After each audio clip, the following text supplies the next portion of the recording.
Quem é príncipe aqui? Princesa? Todos nós. Glória a Deus. Amém? Aleluias.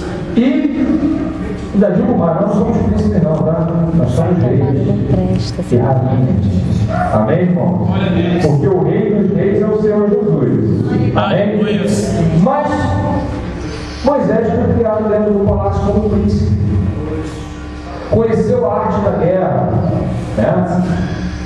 E o que me chama a atenção é que tudo há um propósito para Deus.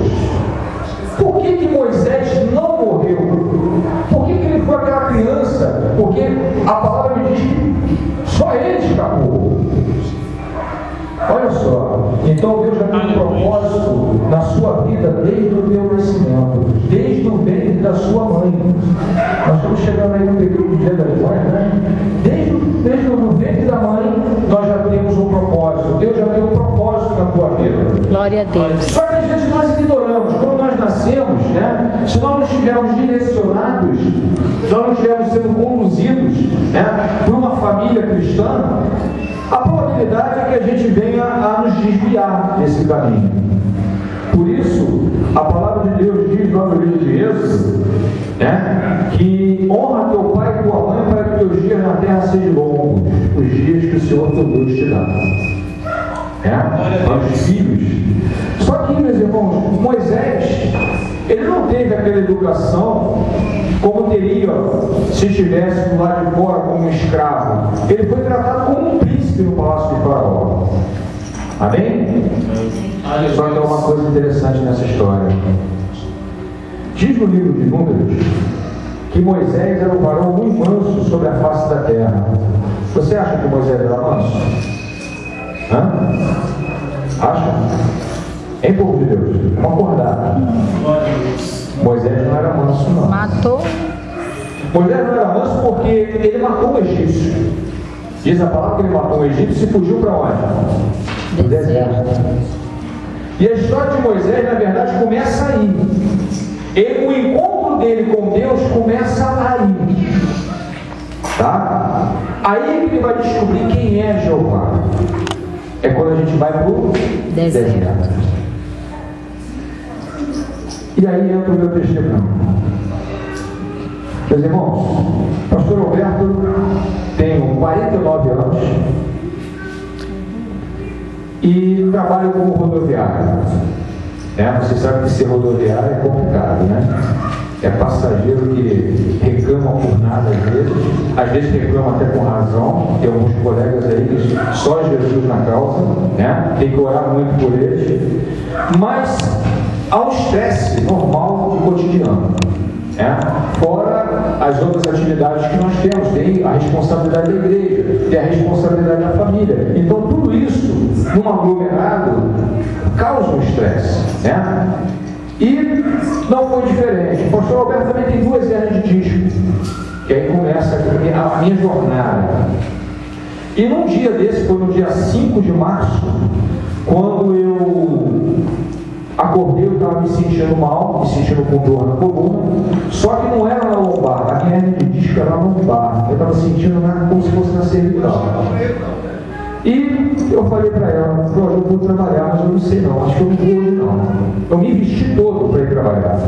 E no decorrer, eu estava acabando de me arrumar, eu estava para sair de casa, eu falei, não, vem comigo que eu não vou trabalhar hoje não, hoje eu vou para o médico. Eu vou ver isso aí. E aí nós começamos a rodar em Bangu, em alguns lugares que o meu plano pudesse cobrir, né? E aconteceu que naquele momento que a gente estava procurando, não achamos lugar nenhum. Era de Deus mesmo, tá? Aí eu lembrei para ela, assim, não, o hospital Bangu cobra o meu plano, eu vou lá. Todo mundo está indo lá, eu vou lá também. E aí eu entrei no hospital Bangu, pedi lá a senha para ser atendido na ortopedia. Fui chamado, entrei no consultório da ortopedista. Quando eu cheguei lá, ela me atendeu, me passou uma medicação e eu fui para a sala a fazer a aplicação dessa medicação. Só que quando eu saí da sala, gente, eu estava muito bem. Eu não estava sentindo absolutamente nada, a não ser a dor na cervical. E aí quando eu cheguei na sala, eu me sentei. E ao me sentar, eu entreguei o papel para a menina, que ela ia fazer, a enfermeira ia fazer a medicação. Quando ela deu as costas bem. Eu estou vendo minha vista granular e a dor está aumentando muito. Mas não era dor no peito, era dor aqui, ó, nessa região, tá? Próximo da carótida. E aí, em dado momento, a vista granulou de uma tal forma. Quem já desmaiou aqui? Alguma vez na vida? Alguns. Sabe como é que é, né? É como se fosse um desmaio. Eu apaguei.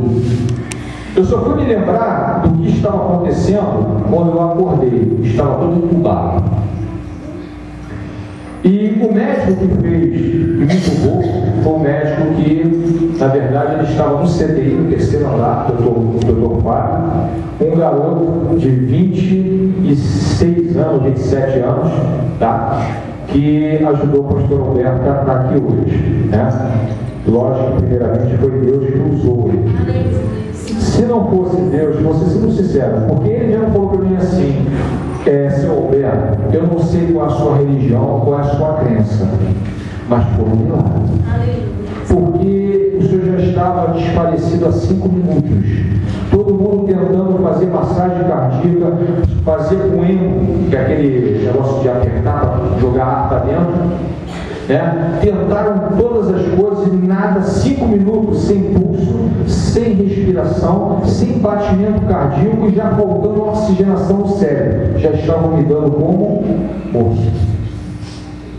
E o médico ele não sabe nem o que ele foi fazer lá embaixo. Eu sei, Jesus tirou ele de lá do que ele estava fazendo. Tu vai lá cuidar do meu servo, porque eu tenho uma grande obra com ele. E as promessas que eu fiz a ele não vai descer antes que eu as cumpra. E naquele momento ele desceu, e quando ele me viu lá no chão, caído, aquele monte de enfermeiro em cima de mim, tentando massagem cardíaca, tudo, ele olhou, porque ninguém viu. E Satanás está me cega, né, irmãos? Ninguém viu, e ele foi o único que viu o desfibrilador, que é aquele aparelho que dá um choque, né? Ele botou numa carga mínima, né? Não chegou a ser tão forte.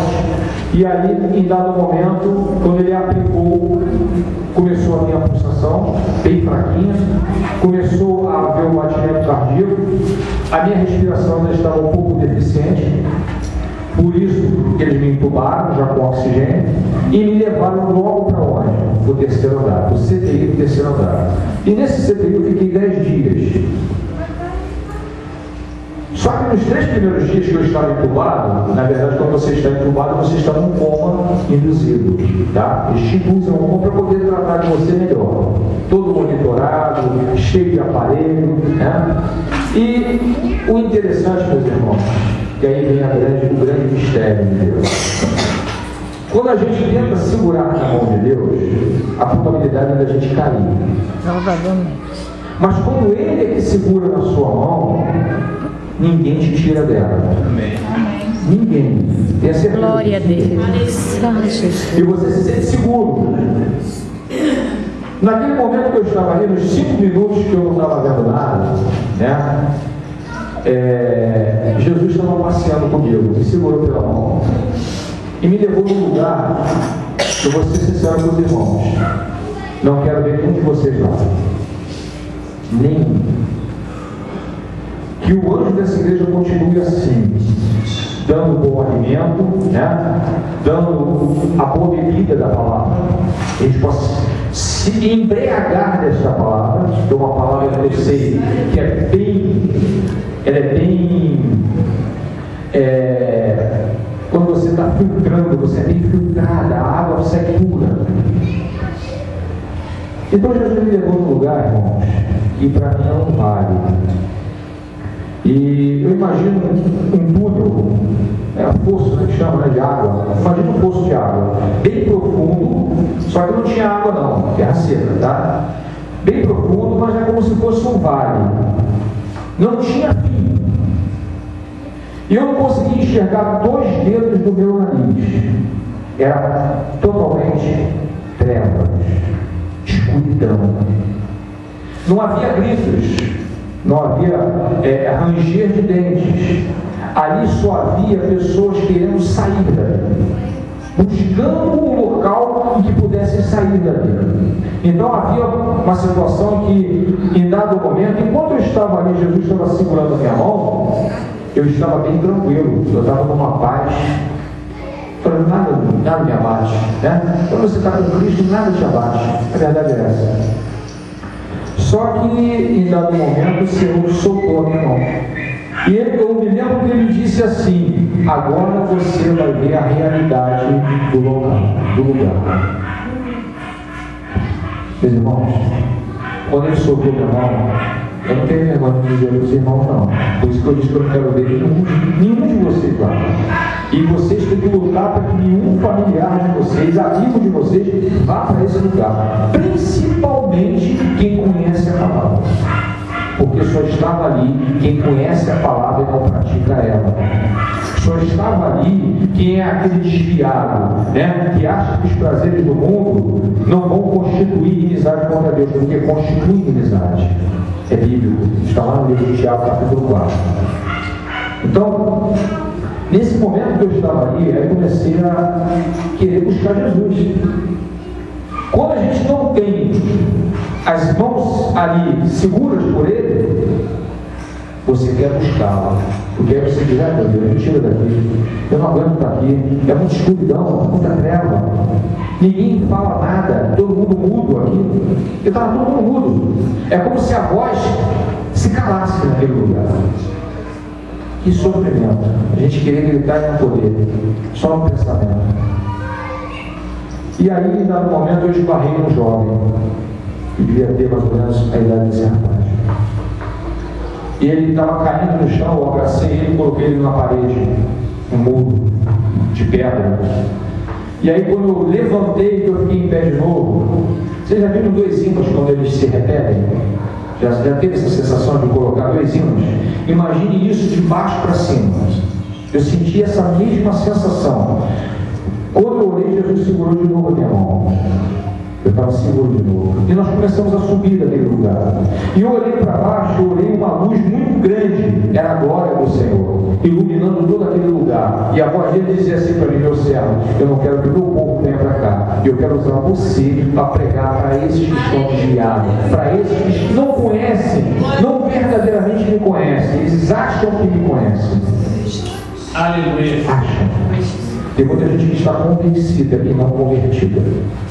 Nós temos que colocar no nosso coração, nós temos que dar o primeiro passo. O nosso querer move o coração de Deus. E nós temos que estar preparados para receber não só as bênçãos, porque tem muita gente que só está esperando bênção, né? Mas às vezes tem as provas. Com certeza, depois de cada bênção vem uma prova. Porque o inimigo fez isso com Jó.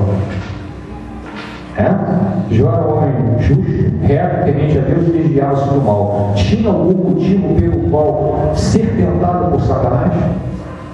Mas Deus o que fez? Permitiu, para provar a fé de quem? De Jó. E Jó foi perseverante. Nós temos que ser assim.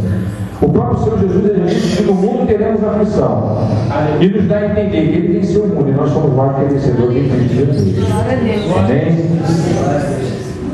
Então, naquele momento, né, Jesus foi e me tirou daquele lugar. E me levou por um caminho que eu estava conhecendo, mas assim eu não estava lembrando. A mente estava meio confusa, o porquê daquilo tudo. E conforme a gente ia, parecia que a gente estava voando, como pássaros. E eu olhava assim, o vento batendo no mato e deitava o mato, né? Como se tivesse assim uma grande ventania. Então, por onde Jesus passa, ele faz uma grande ventania. Mas é uma ventania boa, de bênção. Ele traz coisas boas. Naquele momento que nós estávamos indo, eu falei assim: eu não conheço esse lugar, Senhor. E ele disse assim para mim: foi aqui que eu te levantei para a minha obra. Ou te esqueceste? Foi aqui que eu disse para você, mandei que aquela varoa desse para você: eis que hoje te constituo atalaia na casa de Israel, para que ouça da minha palavra e da minha boca anunciarás ao ímpio. Se ele não se desviar do seu caminho e morrer, do sangue dele eu não demandarei a tua mão. Foi ali que o meu ministério começou. Aí eu me lembrei que eu estava no Monte de Santa Maria, onde tudo começou. E aí, quando eu olhei para o lado, eu falei: Senhor, estou sentindo um peso na minha mão. Quando eu olhei para o lado, o Senhor disse o seguinte: esse que está do teu lado é um vaso escolhido para mim. E você vai levantá-lo, vai separá-lo para a minha obra. Mas quando ele falou isso, ele me disse: separar em quê? E Jesus tem um mistério também, né, irmão? Separar em quê? Glória a Deus. Geralmente a gente pensa separação, consagração para diácono, né? Para presbítero, evangelista, pastor, missionário. Para quê? E eu questionei o Senhor: Senhor, mas em quê? Só o separa para eu usá-lo na minha obra. E aí quando eu olhei para o lado, ele disse: jovem, esse jovem está ali. E eu perguntei, quando eu voltei do hospital, eu perguntei assim para ele: Felipe, como é que você está na igreja? Mais ou menos, mais ou menos. Então começa a se acertar com Jesus. Porque Ele quer te usar e você está mais ou menos. Não foi isso, Felipe?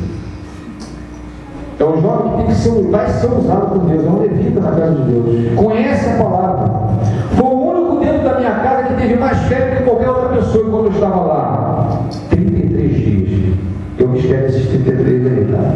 A idade de Cristo.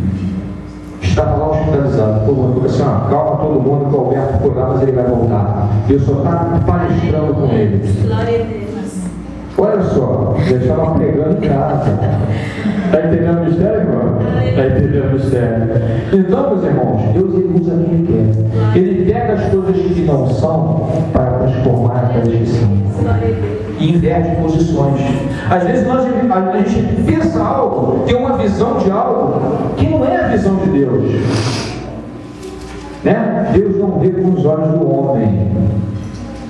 Eu já errei muito, sabe, irmãos? Eu confesso que eu já errei muito. Eu acreditei muito em coisas que não era para mim acreditar. E hoje eu estou mais freado, né? Como diz ali a gíria secular. Eu boto o pé na história. Opa, será que é de Deus? Senhor, está nas tuas mãos. Sabe por quê, irmãos? A palavra é sim, sim, não, não. E o que passa disso é procedência na vida. Então nós temos que seguir aquilo que o Senhor quer de nós. Não é o que eu quero. Eu posso querer algo que não seja bom para mim, não é verdade? É ou não é? Você pode querer algo para o seu filho, irmão, que não pode ser bom para ele. Não está na visão de Deus. Não é isso que Deus quer para ele. Aleluia. Não é isso. Eu ontem presenciei algo aqui na rua. Eu tenho sempre a dizer que eu não tenho medo de falar sobre a autoridade de Cristo. Lá uma vez o pastor foi lá e tirou o microfone para falar. Eu falo: não, fala no microfone. É de Deus? Fala no microfone. Jovens passando nessa rua, depedrando tudo. Você pode pensar que são aqueles abençoados que estão tentando invadir. Não, é gente que mora dentro da comunidade. Irmãos, a coisa é muito séria. Que exemplo nós vamos dar para aqueles que estão fora? Se nós mesmos sujamos a nossa casa. Assim são os crentes hoje. Você hoje está na igreja, amanhã quando você sai daqui da porta e vai lá para fora, você vê o crente fumando, bebendo, mentindo no meio de outras pessoas. É isso que Jesus quer para a vida dele? Sim, pronto. Não. Por isso que muitos vão parar nesse lugar. E não é isso que Deus quer para nós. Deus quer colocar a gente num palácio. Ó Moisés, quer colocar a gente num palácio. Quer fazer de nós realmente sacerdotes reais, porque nós somos. Nós só temos que tomar posse disso. Amém? Glória a Deus. Aqui está comigo, dá glória a Deus. Glória a Deus. Porque Deus é tremendo. Glória a Deus. Uma vez eu fiz uma pergunta para os membros da igreja lá. Você já ouviu Deus falar contigo? Você conhece agora o teu Deus? Conhece? Será que você conhece? Será que você não está ouvindo com estorno no ouvido e achando que é Deus falando contigo? Irmãos, a coisa é muito complicada. Uma certa vez eu estava lá e lá tem um pé de limoeiro. Isso já tem mais ou menos uns 4 anos, né? 4 anos. Nunca deu limão, irmão. Nunca deu limão, para ter uma coisa errada aqui. E aí eu fui fazer alguma coisa lá que ela tinha me pedido, não me recordo agora, e eu passei perto do limoeiro. Quando eu dei as costas e voltei, eu escutei aquela voz assim: eu sou o príncipe dessa terra. Na mesma hora eu vi: ele está repreendido, Satanás, em nome de Jesus. Na direção do limoeiro. Vai ver como é que está dando limão agora. Olha a autoridade autoridade que você tem no nome de Cristo. Glória a Deus. Satanás ele pode estar até no brinco. Sabia disso? Num cordão, num anel. Tem muita gente que usa anelzão no dedo para dizer que é isso, é aquilo. Quem sabe Satanás não está usando aquele anel dele? E tirando a visão espiritual dele. Não é verdade? Quantas e quantas pessoas a gente vê aí, irmãos? Sou doutor em divindade. Meu Deus. Mas Deus usa. Deus faz você ganhar alma. Porque sabe aquele que ganha alma por reino de Deus. Eu tive com o pastor Carlos Alberto na terça-feira, né? Na terça-feira. E nós assistimos um filme. Na pregação. Irmãos, eu confesso, a lágrima desceu. Do que eles fazem com os missionários da Índia. Você sempre comentou, irmão. Eles espancam até a morte. E isso foi passado. Só no espancamento a lágrima já estava descendo, porque aquele homem estava fazendo o que é bom. Mas o povo estava com o coração duro, que não aceita. Não aceita. E nós aqui temos a liberdade de pregar Cristo e não fazemos. A verdade é essa. O Brasil te impede de alguma coisa? De você se expressar, de dizer que Jesus Cristo é o Senhor, que Ele voltará? Mas lá fora isso é proibido.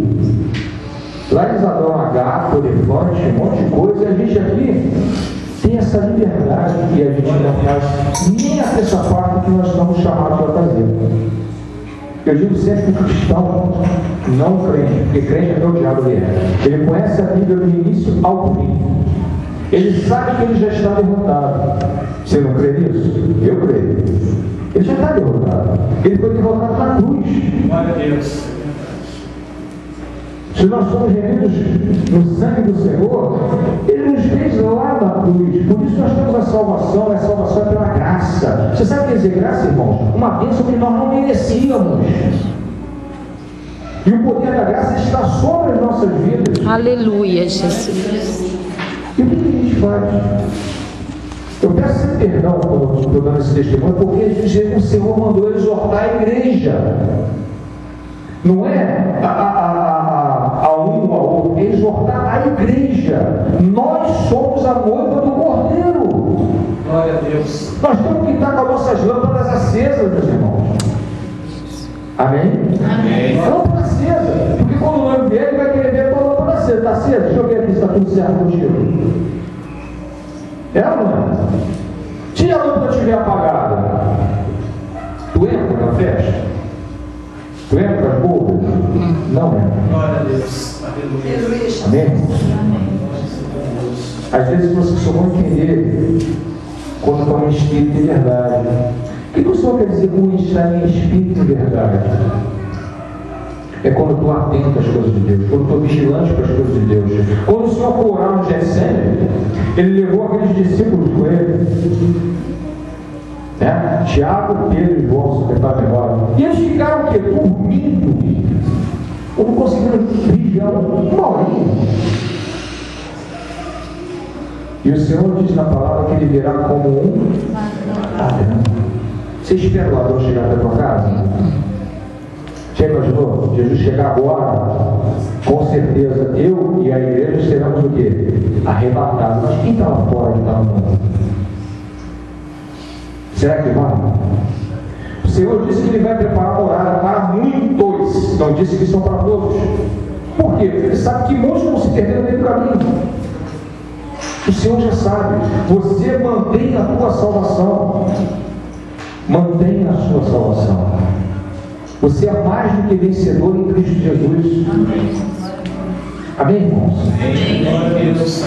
Moisés foi ter uma experiência com Deus. E nós precisamos também ter essa experiência com Deus.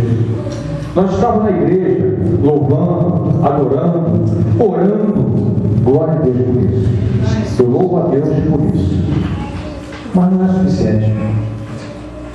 Não é suficiente. Você está dando o mínimo do mínimo que você pode dar.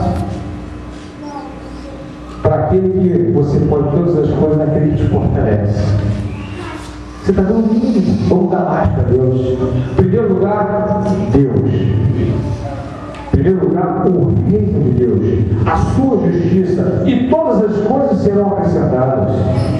Às vezes a gente está preparado para vir para a igreja e daqui a pouco dá um desânimo. Estou hoje, não. Estou cansado, não tenho que trabalhar.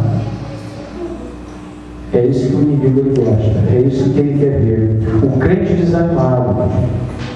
O pastor ele se prepara, meus irmãos. Estuda a palavra, medita nela dia e noite, para ter um bom alimento para dar para as suas ovelhas. As ovelhas que Deus confiou a ele, como anjo dessa igreja, como confiou a mim lá. Porque nós estamos vendo as bênçãos acontecer, né? Eu quero mais ver meu irmão com a igreja lotada, não tem nem lugar, abrir espaço. É isso que eu quero ver. Nossa Deus, Hoje em dia você vê ciúme entre os irmãos, irmão pescando um aquário do outro. Já é crente, irmão, deixa o crente lá. É ou não é? Vou pescar quem está lá fora. Vou ser pescador de almas, de homens. É isso que o Senhor nos chamou a fazer, pescar homens. Mas esses que estão lá, desviados, que não conhecem a palavra. Aquele que está lá no aquário, ele já está dentro dos atos do Senhor, dentro do aprisco de Deus. Amém? Amém. Esse você não precisa nem esquentar a cabeça com ele, porque a responsabilidade desses será cobrada por aquele que está na liderança, por aquele anjo daquela igreja. Amém? Amém. Moisés, ele matou o egípcio no deserto, não foi? E no deserto ele teve que resgatar algumas pastoras. Uma delas se tornou sua esposa depois, Zípora, né? Estava ali pastoreando as ovelhas do seu pai, Jetro. E em dado momento, alguns outros pastores chegaram ali e contenderam-se, dizendo que ela não iria pegar a água do poço de Jacó. Veja só. E Moisés, no ímpeto, tomou a frente como um varão, né? E Deus já estava usando ele ali, tomou a frente e brigou com aqueles pastores, né? E aí Zípora e suas irmãs levaram ele até a presença de Jetro, que era um sacerdote daquele lugar. E em dado momento, Moisés passou a sua maior parte do tempo ali com Jetro, aprendendo algumas coisas. Mas você só vai aprender realmente com quem? glória a Deus. Com Deus. A gente só aprende com Deus. Muita leitura mata o espírito. Se você não caminhar lado a lado, espiritualidade e conhecimento. Espiritualidade e conhecimento. Tem muita gente que só busca o conhecimento. Às vezes fica até louco. Meus irmãos, eu tenho exemplo disso na minha família. Falta de sabedoria. Se achar um sábio e perder a sabedoria. É uma Bíblia ambulante. Mas e aí? Cadê o Espírito? Moisés estava aprendendo conhecimento com Jetro, conhecendo as coisas de Deus pelo homem, mas ele tinha que ter o quê? Ele tinha que ser impactado pelo próprio Senhor. E nesse momento que ele estava ali pastoreando as ovelhas de Jetro, ele viu uma coisa tremenda acontecer, que era normal naquela região: sarça pegar fogo, né? Era normal, porque aquela região ali, ela tinha o quê? Ela tinha muito calor, era um deserto, não é isso? Então o que aconteceu? Ele, quando ele olhou, ele viu que aquela sarça ali era diferente, ela pegava fogo, mas não se consumia. E ele se aproximou daquele lugar, e uma voz saiu dali e disse: Moisés, a terra tem plantas, em que tu estás, a terra santa, tira essa alparca dos pés, põe sandália dos pés. Para algumas versões. E Moisés, naquele mesmo momento, sim, Senhor, reconheceu que aquela voz era diferente, reconheceu que ali estava acontecendo algo sobrenatural. Não era uma coisa humana, era uma coisa divina. Aleluia. Glória a Deus. E aí você imagina Moisés recebendo ali a instrução da parte de Deus. O que tu tem na mão, Moisés? Ele disse, a vara, joga ela no chão. E aquela vara se tornou uma serpente. Agora, o mais engraçado dessa história é que Deus mandou ele pegar a vara pela cauda. Tu pegaria uma serpente pela cauda? Hã? Pegaria, pastor? Pela cauda? Mas como é Deus mandando, né? Eu fico imaginando a cena, Moisés querendo fugir da serpente. Mas no momento, com certeza, ele pegou aquela serpente, confiou naquela voz, naquele poder sobrenatural, porque ele já estava vendo o que estava na mão dele e que se transformou. E ele pegou e voltou a ser uma vara. Em outro momento, Deus chega para ele e diz: pega as tuas mãos e coloca pela túnica, por dentro da túnica. Ele colocou. Quando tirou a mão, estava o quê? Leprosa. Ele viu como pode isso, né, acontecer assim, rápido, instantâneo. Muita gente busca um milagre, a cura instantânea, muitas das vezes não é assim que Deus quer. Mas Deus mandou que ele colocasse de novo a mão e tirasse, a mão ficou limpa. Deus fez vários sinais por intermédio de Moisés, vários. E Deus quer fazer vários sinais por intermédio de cada um de nós. Não foi somente o pastor ou os pastores que estão aí, os que são obreiros que foram chamados para fazer a grande obra do Senhor. Vocês também são chamados para fazer a grande obra. O ídolo de Jesus não é só para a gente, é para cada um de nós. Cada um de nós. Às vezes nós nos acomodamos. Você olha assim. Estou falando por experiência própria, tá? Aí o pastor está ali querendo resolver o negócio, mas não tem ninguém que se propõe a ser um voluntário a ajudar. Não espere o pastor pedir. Viu? E é uma necessidade, vai lá e faz. Às vezes a gente vê lá, a igreja está pega a pastor limpa. Faça a obra de Deus, você não está fazendo para o pastor, você está fazendo para Deus, que é a casa dele. Amém, irmãos? Amém. Sempre vou usar glória a Deus. Glória a Deus. Outra coisa importante é que Moisés ele veio aprendendo com Deus de uma forma tremenda. Moisés viu as 10 pragas que foram lançadas no Egito. As 10 pragas. E o que me chamou a atenção é que, independente dessas 10 pragas, Deus usou ele em todos os momentos, até o momento que Moisés desobedeceu o Senhor. Ele desobedeceu a partir do momento que ele era para ele falar na rocha, ele tocou na rocha, bateu na rocha. Ele perdeu a bênção dele naquele momento. Ele poderia ter entrado na terra de Canaã, e assim não o fez. Meus irmãos, não adianta. Hoje nós temos a oportunidade, como eu e o pastor estivemos lá, pastor, e vimos aquele filme, estava comentando o filme, pastor, que eu chorei, né? E nós temos a oportunidade de pregar a palavra de Deus, né? Então Deus não me chamou e não me tirou daquele hospital para me ficar paradão, só ficar ali dentro da igreja pregando para os irmãos que estão ali, não. Deus não me chamou para ficar parado. Eu nasci para servir a Deus. Amém. Nós nascemos e fomos criados para servir a Deus. E detalhe, nós temos aqui uma grande vantagem, que nós fomos criados em imagem e semelhança do Altíssimo. Olha só, quando eu dou a referência de Jó, imagine, Lúcifer era a referência enquanto anjo de luz divino no céu. Ele regia o coral dos anjos de Deus. Mas quando ele foi lançado sobre a terra, ele perdeu a sua divindade, a sua beleza. Não perdeu o seu poder. O poder dele é limitado. Ele tem poder. Mas ele não pode fazer nada se Deus não permitir. Mas quando nós pecamos, nós, a partir do momento que pecamos, nós temos um acusador. E quem é o acusador? O diabo. E às vezes a gente está ali na igreja: Senhor, eu pequei, Você é um réu confesso. Você está assumindo a responsabilidade pela tua boca. E ele falou, está vendo? Aí, ó, pecou. É ou não é? Ele está lá para isso, para te acusar. Ele ainda usa uma testemunha nossa a favor dele. Sabe quem? O Espírito Santo.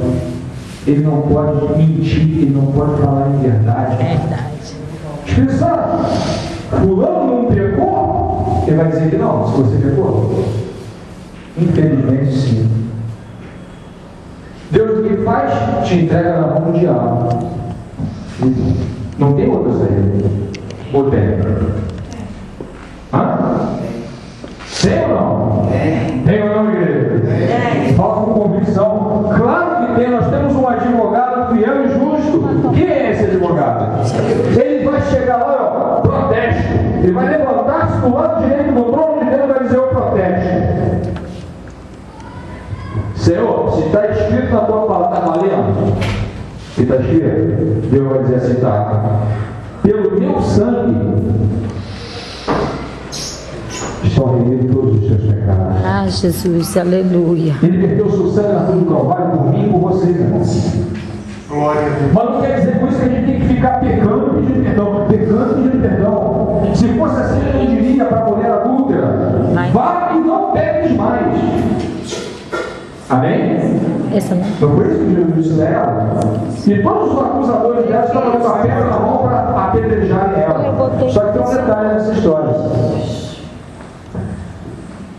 Eles alegaram que pela lei de Moisés, tal mulher deveria ser morta por apedrejamento, não é isso? Quem conhece a passagem? Todos, né? Mas cadê o homem que adulterou com ela? Que pela lei, os dois deveriam morrer o quê? Apedrejados. Então eles foram fazer o quê? Um teste com o Senhor. Foram querer fazer um testezinho com o Senhor. E o Senhor conheceu e esquadrilhou o coração de cada um deles, porque o nosso Deus é onisciente. Ele andou ali e falou assim: vou esquadrilhar o caráter deles. Ninguém aqui pode falar nada, está todo mundo em pecado e quer julgar esta. Aquele que não tiver pecado, atira a primeira pedra. E a palavra diz que são do mais velho ao mais novo. Quanto mais velho, mais pecado tinha.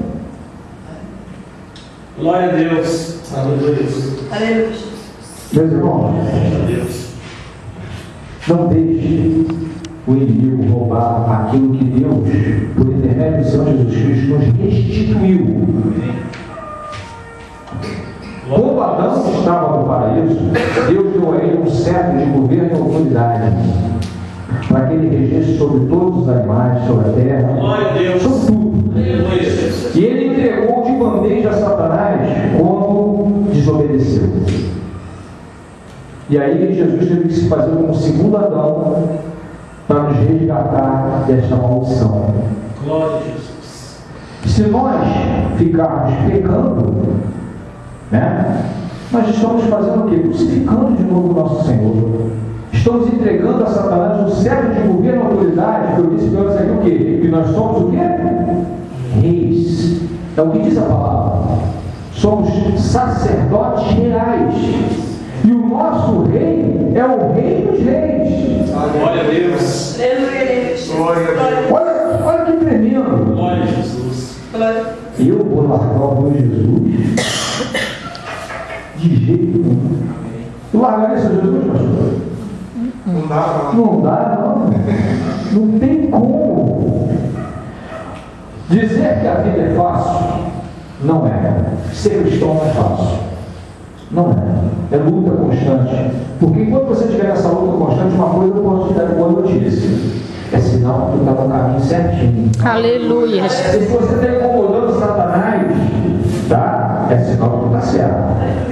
Mas quando ele está paradão contigo, Ixi. então eu glorifiquei a Deus quando ele me tirou daquele hospital. Aleluia. Quando ele me tirou daqueles 3 dias lá de fome induzido, fiquei 10 dias no CTI, mais 23 dias indo de um hospital para outro fazer um monte de exame. Para completar com relação a isso, deu tudo negativo. Segue a Deus. 2 bombas para monitorar o batimento e a arritmia cardíaca. O O primeiro deu lá uma interferência, porque eu estava dentro do CTI, aquele monte de maquinário realmente dá interferência, não tem como. Aí mandaram refazer. Deu negativo, não deu nada. Amém. Aí fiz um monte de exame de sangue, glicose, colesterol, só o primeiro exame constatou lá, IAM, infarto agudo do miocárdio. E tratava dessa forma. Aí mandaram fazer uma ressonância cardíaca. Tá? Olha, ressonância é ressonância, irmão. Usa qualquer coisa. Deu negativo. Aleluia. Aí depois, não muito satisfeito, fui fazer cateterismo. Eu fiz pelo punho até o coração para ver se tinha alguma artéria, se tinha alguma coisa entupida. Não tinha nada. Só descobriram que eu tenho uma doença, eu não vou nem falar esse nome, está amarrado. Eu nasci com um problema congênito. Tá? Quem pensa isso? O músculo do coração, as artérias, elas passam por cima. Uma das linhas da terra passa por dentro. Só eu sou premiado. Amém? Mas não foi isso que me levou a glorificar. Tá? E, por último, eu fui fazer um outro exame.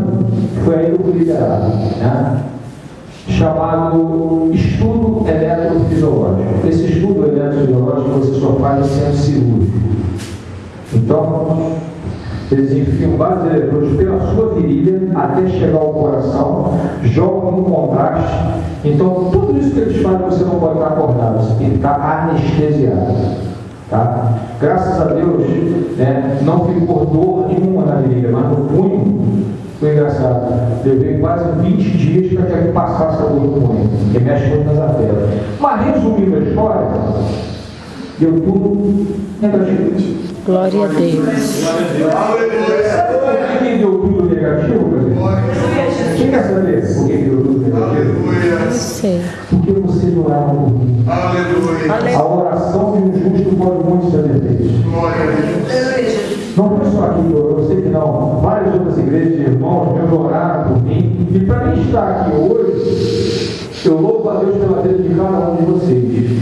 Glória a Deus. Mas eu não queria, realmente, ver nenhum de vocês naquele lugar. Afasta de vocês as más companhias. Se você se sente fraco em estar em determinado lugar, que você foi liberto daquilo, não fica ali. Porque o inimigo pode te enfraquecer. Se você não tiver 100% alicerçado, ele pode te enfraquecer. Eu estou dizendo isso porque eu já vi isso acontecer. Deus ministério. Amém. Tá? Então não fique. Aí eu bebi, eu sou liberto da bebida. Não fica perto de bar.